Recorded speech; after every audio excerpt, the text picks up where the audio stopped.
Il se lève doucement, la ville dort encore. La lumière traverse les rideaux, comme si le monde lui laissait une chance de plus. Première bouffée, la fumée monte lentement vers le plafond. Regard vide, esprit plein.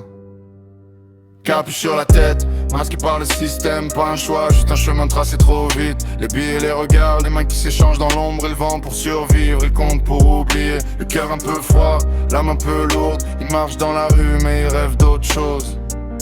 Deux mondes dans la même poitrine, deux voix qui se contredisent. L'une veut l'argent rapide, l'autre cherche le silence.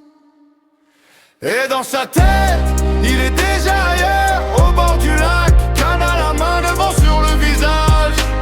Le temps qui ralentit, plus de sirène, plus de deal, juste l'eau qui respire et son cœur qui s'appelle.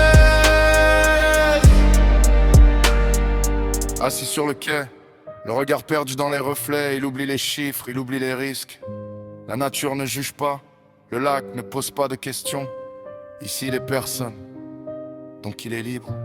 La musique monte au milieu du silence, comme une vague intérieure. Et il visualise une autre vie, plus simple, plus vraie.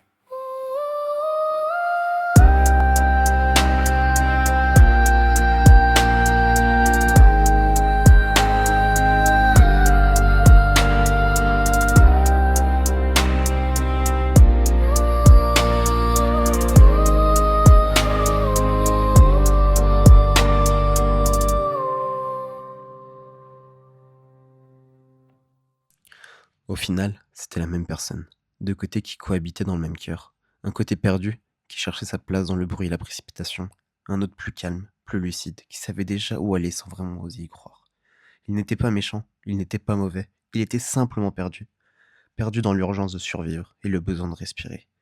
Mais un jour, le silence a parlé, plus fort que le chaos, le lac a remplacé les sirènes, la patience a remplacé la fuite, et il a compris que la paix n'était pas ailleurs, elle était en lui, depuis le début. Alors il a choisi, il a avancé, et finalement, il a trouvé sa voie.